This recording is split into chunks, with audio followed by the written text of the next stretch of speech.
For the Amish, making ice cream without a freezer isn't a novelty, it's a tradition. It starts, as all good things do in Amish country, with the cow. Unlike modern homes that pull out a carton from the freezer, Amish families begin their ice cream journey with fresh, raw milk and cream still warm from the morning milking. There's no refrigeration, no store-bought cartons of half and half, just the real stuff, straight from the source. This freshness not only changes the taste, but forms the foundation of their deeply personal, community-driven ice cream process. Once the cows are milked, the cream is carefully separated, either using a manual cream separator or by letting the milk sit for several hours until the cream naturally rises to the top. The thick, rich layer is skimmed off and used as the base of the ice cream. This cream is full of natural butter fat, making it perfect for churning into something soft, velvety, and rich. Unlike store-bought options loaded with stabilizers, Amish cream is untouched, unprocessed, and far more flavorful. From there, the cream is blended with simple, wholesome ingredients, usually just sugar, fresh eggs, and natural flavorings like homemade vanilla extract, real strawberries, or even maple syrup tapped from nearby trees. There are no artificial syrups or shortcuts. Every flavor has a story. The vanilla may have come from a missionary relative, the strawberries from their own garden, and the eggs from the chickens out back. This deep connection to the ingredients makes the act of making ice cream not just a treat, but a celebration of their farm and family life. Once mixed, the custard base is briefly heated over a wood-fired stove, stirring constantly to thicken it just enough without curdling. The Amish don't use thermometers or timers. They rely on experience, feel, and tradition. When it coats the back of a wooden spoon just right, it's ready to cool. This base is then chilled, often by placing the pot in a spring-cooled trough or a root cellar, preparing it for the next stage, the churn. But before we get to the magic of churning without a freezer, it's important to understand, for the Amish, making ice cream is more than dessert. It's a family event, a summer tradition, and a reminder that joy doesn't come from convenience. It comes from slowness, effort, and sharing what you've made with the people you love. The hand-cranked ice cream churn, turning effort into sweetness.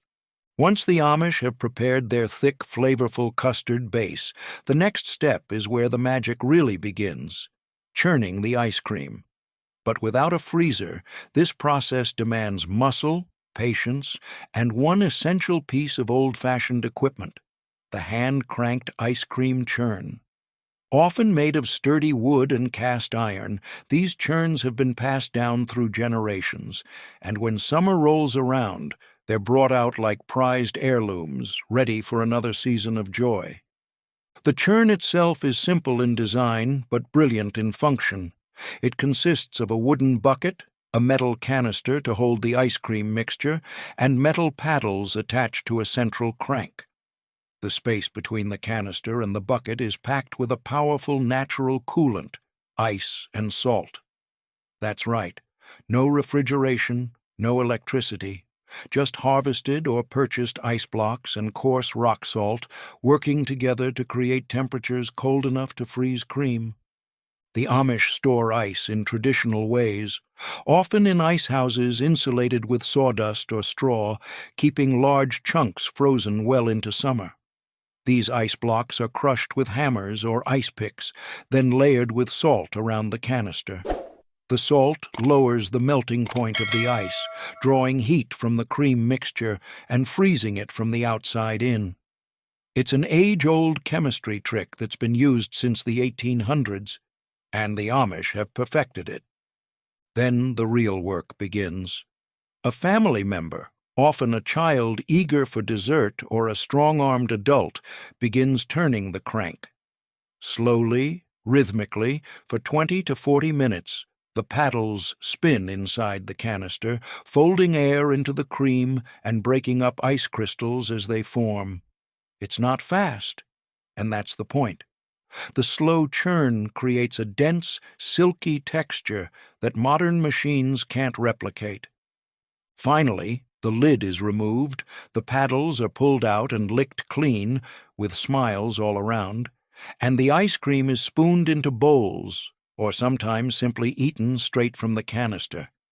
This moment, gathering around fresh, hand-cranked ice cream made without a single electric tool, is not just dessert, it's heritage in a bowl. Where does the ice come from? The secret behind Amish ice houses. One of the biggest mysteries outsiders have about Amish ice cream is simple. How do they keep the ice cold in the first place if they don't use freezers? The answer takes us deep into one of the most fascinating parts of traditional Amish homesteads, the ice house. These large, often wooden structures, usually built partially underground or heavily insulated, serve as the Amish version of a deep freezer. But instead of humming compressors and blinking lights, they rely entirely on the earth, straw, sawdust, and winter's gift, frozen water. Each winter, when rivers, ponds, and lakes freeze over, Amish families gather to cut massive blocks of ice by hand. Using saws, chisels, and sleds, they carefully extract large chunks of natural ice, sometimes 2 feet thick or more, and transport them back to the homestead using horses and wagons. It's a massive job, usually involving the whole family or even several neighboring farms working together. But what they store in January becomes their cooling supply for the entire year, not just for ice cream, but for cooling milk, storing meat, and preserving produce. Once the ice reaches the ice house, it's stacked carefully with layers of sawdust or straw packed in between. These organic insulators slow down melting, keeping the ice cold and stable for months, even through the heat of July.